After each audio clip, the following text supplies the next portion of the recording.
wanted a quick review on Brene Brown's The Power of Vulnerability. So I listened to this on Audible. I listened to it just before Christmas. I've heard a lot about it. There's so much stuff about Power of Vulnerability, Brene Brown's TED Talk.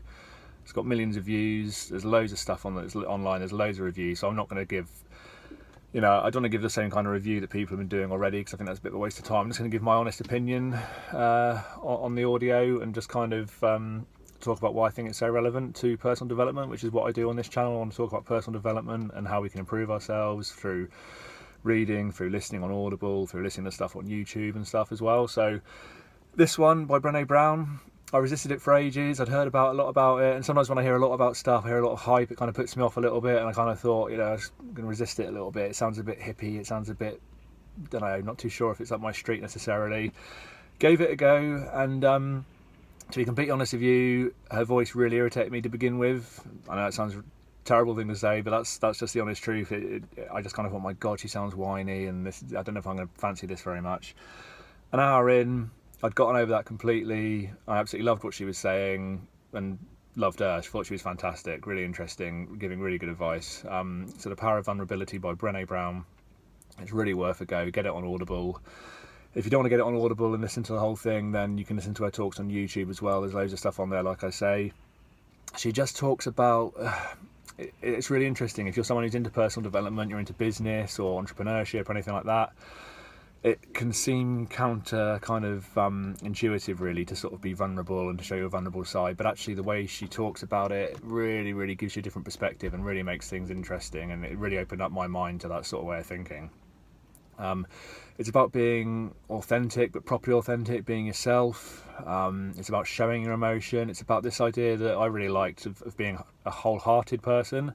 So wholehearted people, she says, are people who aren't scared to be themselves, aren't scared to dance and sing and be happy and just kind of give themselves to life, give themselves to people.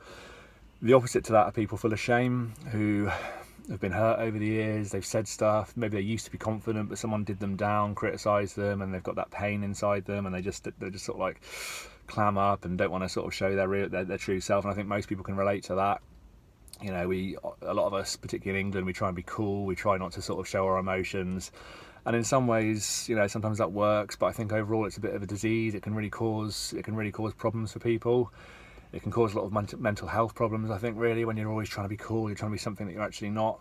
And I think it's so much healthier just to sort of open up and play and just be a bit goofy, as she says, and just be a bit silly and just show your true self, really. And people can take you or leave you that way.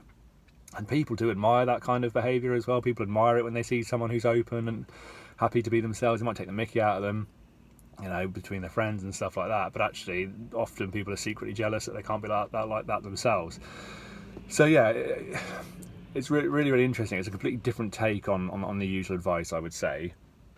She also says how important it is to seek excellence, not perfection. And we hear this a lot in personal development, that trying to be perfect is a bad idea. Trying to be perfect is what holds so many people back. People take hours and days over things that should be done in minutes, a couple of hours or so, and so much time is wasted, and we don't get anything done because we're constantly trying to perfect something, and it's never going to be perfect. So we just need to get it out there, get it done. I know people who take days and days and days writing stuff that should really take an hour or so, and they just waste so much time. It's so much better just to take action, just to get things done. If you make a mistake, if it goes wrong, then you learn from that, you start again. So it's about toughening up as well. You're opening yourself up, you're being vulnerable, you're being yourself, but you're toughening up at the same time. You're hitting life head on, you're taking opportunities, you're taking risks, all these things that successful people talk about, successful business people, successful entrepreneurs.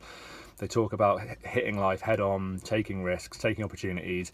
If you shrink away from life, a bit like Jordan Peterson says, and also Ant Middleton, the SAS guy, if you shrink away from life, then you just become smaller, you become weaker.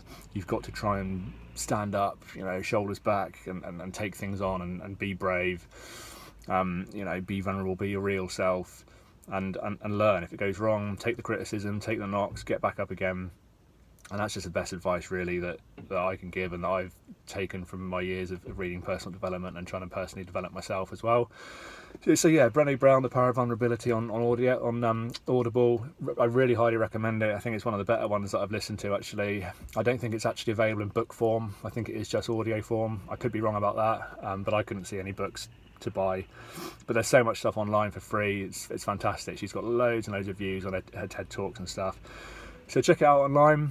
Check out the audio on Audible, and best of luck for 2020. I'll be updating. I'll be doing more reviews. I'm reading at the minute the Gulag Archipelago, the one that Jordan Peterson recommends, and that he did the foreword to. And that's a really dark, kind of horrible book, really. But there's a hell of a lot to offer from that. So I'll be doing a review of that in a little while as well. I generally do about a review a week. So if you appreciate what I do, I'm trying to give a bit of free information. It helps me in my mind kind of crystallize the stuff that I've listened to and learnt as well. So if you appreciate what I do, please feel free to subscribe and then hit the bell symbol as well, then you'll know whenever I've uploaded something. Feel free to comment as well, give me a bit of feedback, that's absolutely fine. Subscribe and like. Thanks a lot, cheers.